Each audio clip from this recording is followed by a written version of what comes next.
ఈ scrap batch నే interview చేయడానికి రీజన్ ఏంటన్నా? స్క్రాప్ అనొద్దు బట్ నేను అంటా, నువ్వు అంటావు. ఆ స్క్రాప్ ని ఇంటర్వ్యూ చేసిన నువ్వు మూసి అంట. మరి నేను ఒక నిమిషం, స్క్రాప్ బ్యాచ్ స్క్రాప్ అనొద్దు అని మీరు అంటారు. వాళ్ళు స్క్రాప్ కాబట్టి జనాలు అనుకుంటున్నారు కాబట్టి అదే వాళ్ళని పిలిపించి వాటి గురించే మేము మాట్లాడుతాం. వాటి గురించే మాట్లాడుతారు.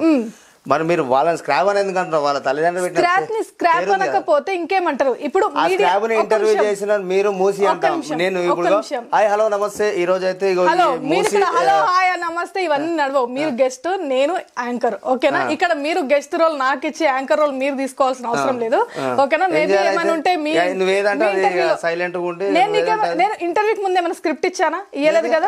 డైరెక్ట్ కూర్చొని మాట్లాడుతున్నాం కదా, కుల్లం ఏమైతే స్క్రిప్ట్ అయితే జరగలేదు కదా కదా. సో నేను ఏమంటున్నా, స్క్రాప్ బ్యాచ్ నువ్వనొద్దు అంటే మరి వాళ్ళకి నువ్వు వత్తాసు పలుకుతున్నావా? నీకు సంబంధం లేదు కదా.